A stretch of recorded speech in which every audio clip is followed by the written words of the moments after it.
Hello, everybody. Welcome back to Changin Gears with your host, Chris here. Today, I'm with Erik Mitchell. Erik Mitchell fights out of Limitless Pride, and he has an upcoming fight at Combat Zone 90. So, what is up? Excited to be here. Thank you so much for giving me the invitation to come down. I'm super excited to chat with you for a bit and just ready to go in 3 weeks. Of course, yeah. I mean, how are you feeling going back to Combat Zone? You know, it's you last fought at Combat Zone 88, correct? Yes. Yep. Yeah. So you skipped one event. But how does it feel coming back, and how are you feeling? Feeling great. I'm in a great headspace. Have some Yep. great teammates, great coach, great gym around me. So great headspace going into this. Can't believe from today it's 3 weeks out already. I feel like days Right. are just flying by right now.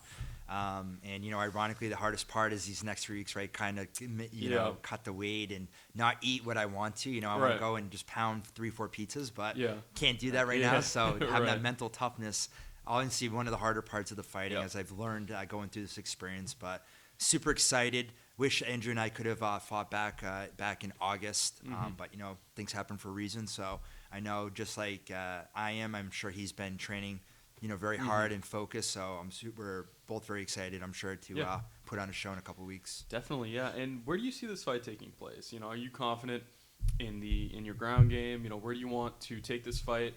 Do you see it playing out on the feet? And where do you see your advantages in this matchup, and where do you want this fight to stay? Yeah, MMA, right? Mixed martial arts. You Yep. can't be proficient just in one skill Right, or trade. right. So you got to know how to do it all right. I'm comfortable on my feet, comfortable grappling, and getting into, takedown defense. And then if we get onto the ground, which inevitably is going to happen at some point in the fight, I'm ready to go there too. So Yep. to say that I'm just want to do one aspect of the game, I'd love to say that, but as Yeah. you know, right, when first punch to the face, Yeah. your Yeah. plans kind of go out the Yeah. window, and you got to adapt and just be ready to go. So we've been just focusing on all three phases of the game, and we're ready to go. Yeah, and where do you feel like the biggest challenges in this fight? Do you think it would be in his ground game? Do you feel like that is where the challenge lies, or is it something else? Maybe I don't know how tall he is. I have seen him before.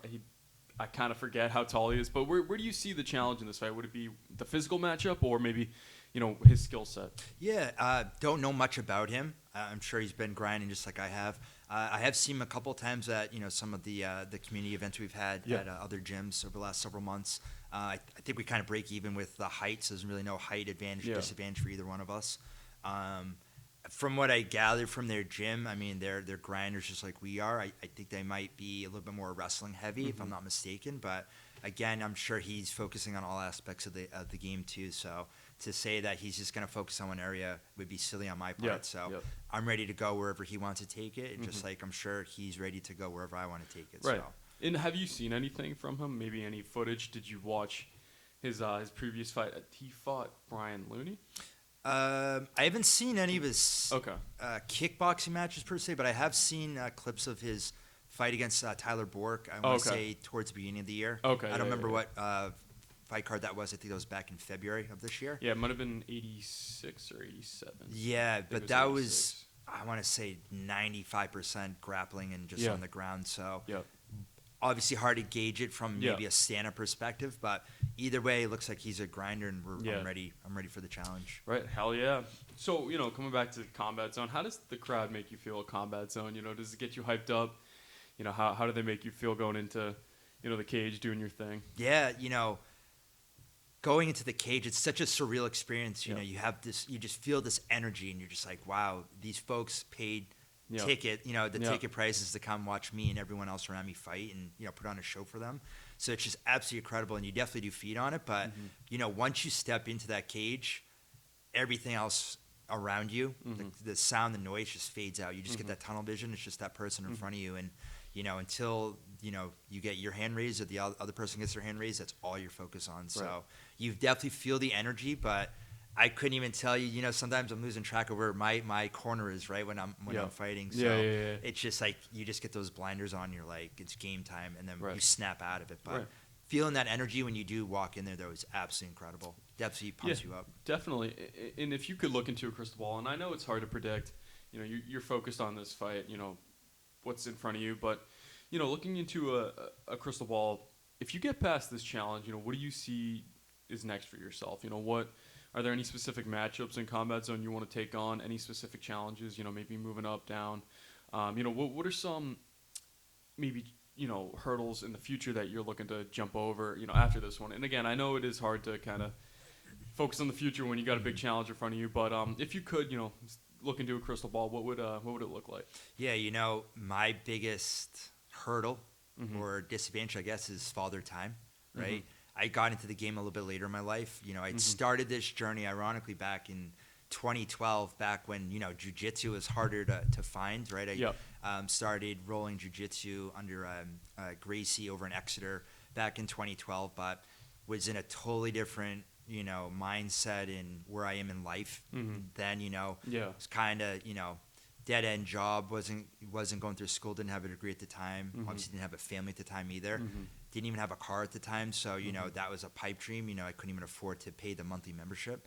And then life since then, right? Family, military, 2 degrees, professional job. A lot's happened since then. So got back into it at the end of 22, and just have not looked back since. But father time, I just turned 35 in May, so not terribly old. I don't feel that I'm old. I feel I'm in the best shape of my life.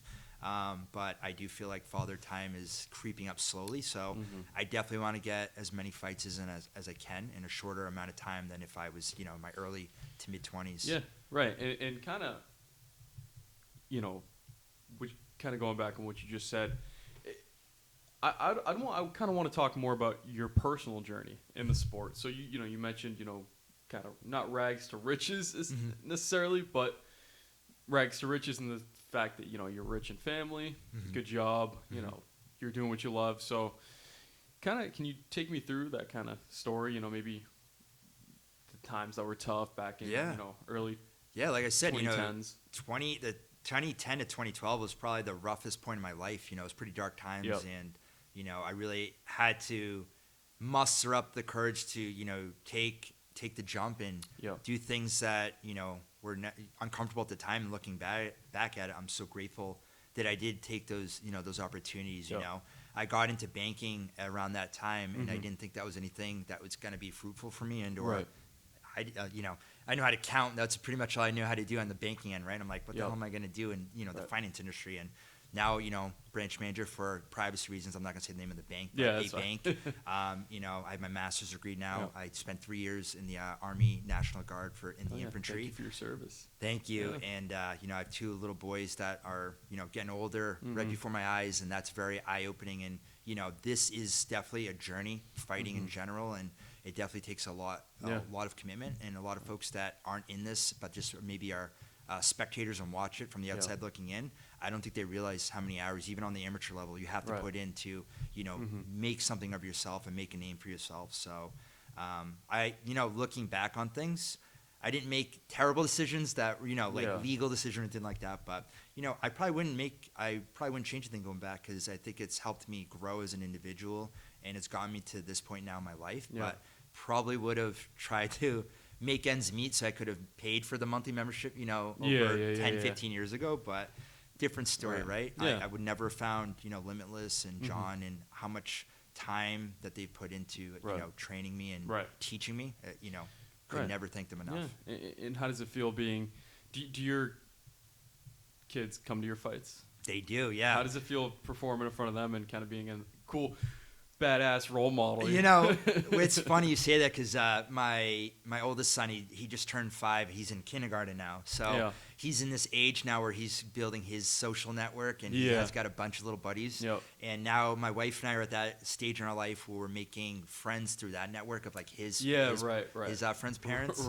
So we've been doing a lot of community events lately, and now, not to sound like a badass, but I feel kind of cool when they're we're talking about work and then my hobbies, and they're like, now they're like, damn, that's incredible. Now I'm gonna go see you fights. Now I'm getting some more folks to come watch me fight, and that's awesome. No pressure or anything, right? But it is really cool, and I know Kai, at being 5, he understands a little bit more. He's seen UFC and things like that.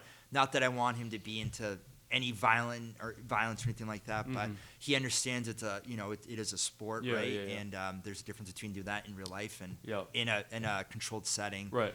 But he loves it and he talks about it and he cheers me on all the time. Right. So Hell yeah. they've been to the last Yeah. couple ones and they'll be there in November too. That's awesome. Hell yeah. So, kind of, since you last fought, your last bout was against John Wesley at Combat Zone 88. What did you take from that fight, and what did you learn?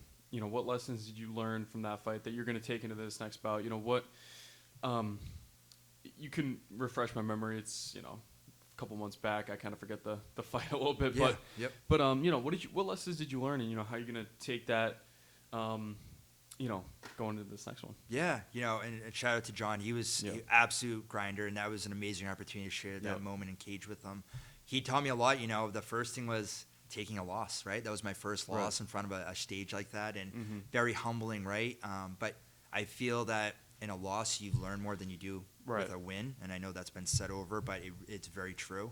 And looking back on it, I mean, I was watching that fight, the recap of it for like 2 weeks after. I was obsessed with it, right? Like, what the hell went wrong? And it was the basic things. It really comes down to mastering the basics. And, again, spectators looking into it, they want to see the razzle dazzle and the fancy spin kicks and things like that. But just keeping your hands up and you're throwing a strike, right? If somebody counters you, that's going to throw you off. You have to reset, and that takes that extra second or two to give them the advantage to come in and advance on you. So just basics, right? If I'm throwing something, keep your other freaking hand up, Eric. Right. But it really taught me too that on the positive side that I can go the full distance, and that was my mindset and game plan going into that fight from the first one. My very first one, I went guns a-blazing. It worked to my advantage, but I was still starting to get a little tired, right? So it was trying to figure out into that second fight, all right, do what I did well in the first one, but try to refine it and slow yourself down, pick your moments. But I just feel like I started a little slow in that first round. Definitely slowed down in that first round, and then trying to play catch up from that point on was tough. So going to this now, want to just be even keeled, right? Pick my moments. Turn up, change gears when I need to. Sorry, show you out. Gears. No, that's awesome. But just pick my moments, and then elevate my energy when I need to. But don't just gas out in the first round, Right. Yeah. In kind of changing gears, hell yeah. Talking more about Limitless Pride. You have a few teammates fighting on this card. D Burns and then Nicole Fitzpatrick, who I just recently had on. How does it feel? And I don't know the order of the card yet. I don't think the full card's been released. But how does it feel, having your teammates kind of compete alongside you, and then, maybe seeing, if they take a win, how does it feel seeing them, take on their own challenge, and how does that give you momentum going into your bout? Yeah, it's great. Again, having that support system around you mentally, it is a big thing.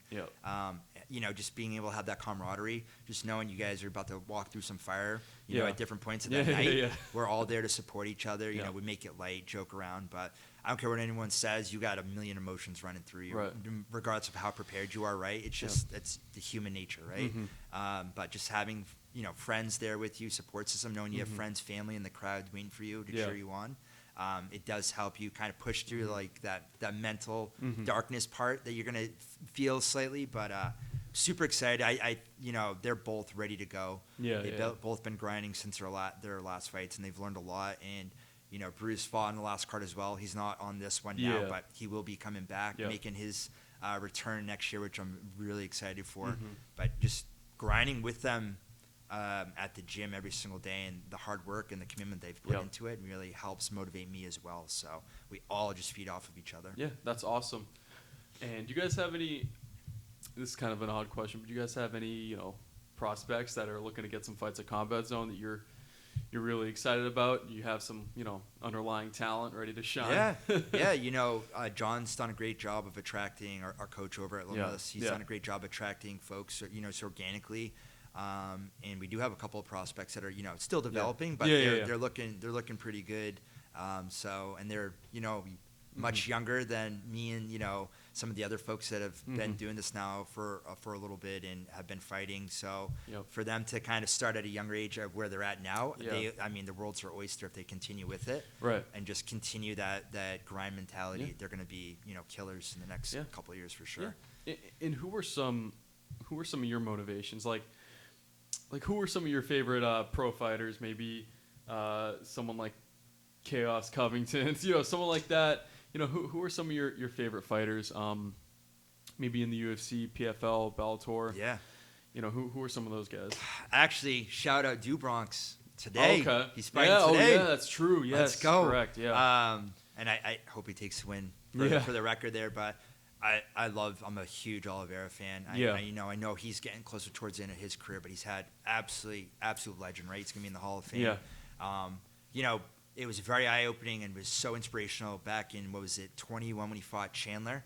He was such an underdog in that fight, and I feel like he was really an underdog for most of his career in the sense of people doubted him to be a quitter, and he had some. Yeah. But to be fair to the guy, he had that crazy neck injury at the beginning of the career. It's like, jeez, right. he probably wants to walk, right? So, right. Yeah. But definitely. Submissions, his ground game, just another level. It's is your favorite division lightweight? Yes. Yeah. To be, and not because I'm just in the lightweight. I think it's just that perfect size where you still have that fast speed. Yeah, right. But they have that pop to it. And so it's like that perfect middle ground where, you have the heavier folks, power, but you're going to slow down a little bit. And then you have the folks on the lighter side where they're just like 110%, right? So it's just like that perfect mesh of like power and speed, and you can kind of keep going the distance. Would you ever move up a weight class? Like, would you ever go up, or maybe? I know going down is much more of like a. I think my body can do that at this point. Would you ever go up and maybe compete at like a different weight class? And what would be like the highest you would go? I've never said no to it. I've never closed the door. If I did that, it would probably be much later as I get a little bit older. My body's like, hey, we gotta figure things out. Right. Probably easier cut, obviously, but I'd be open to it. But I think that would be further down the road. I wouldn't just do it to do it. Yeah. Like, would you fight at 170 maybe? Yeah, I think that would be, I wouldn't want to do anything higher than that, obviously. Yeah. Some of those tall, lanky middleweights. Yeah, even at the welterweight, some of those folks are got some, several inches on me. So right. Like I was talking to, I forget who I was talking to, but we were talking about, just the size difference, even going just up one weight class, I forget who it was. I'm trying to remember. But I think it was a boxer. I think it was Axel Lopez. I'll put the real name if I did get it wrong. But he was talking about, fighting at welterweight and then, or middleweight. And then, just seeing the jump to, like, light heavyweight. Just seeing, like, those are some big dudes. Like, they're 6'2", 6'3", 6'4". And, they're really heavyweights, but they're cutting the weight. So it's, like... just the size difference can be crazy. Yeah, and I see it, so does Nicole and D Burns, like when we're sparring and throwing down with Bruce training, he's substantially bigger than me, right? He's got several inches on me. He's a little bit heavier than me, and you can feel the power difference. And this again, that's why there's weight classes, right? Because you can't have a 6'4" guy going up against someone that's 5'8". There's gonna be a difference regardless of the skill necessarily. Right. What's your favorite martial art to train? Is it jiu-jitsu? Believe it or not, like I really, I fell in love with striking.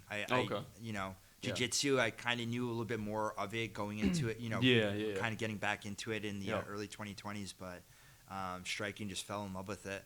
It's definitely a high risk, high reward type of, martial art, but very crucial, right? Because you're going to start on your feet, and then, as we know, you're in any fight, regardless in a controlled setting or out in public, it's going to 99% of the time end on the ground, so you need to know the ground game too, but definitely enjoy the strike aspect of it. Yeah, and are you looking to stay, active in these upcoming months, going past this event? Are you looking to get, some steady fights, maybe 2-3 fights in the upcoming year?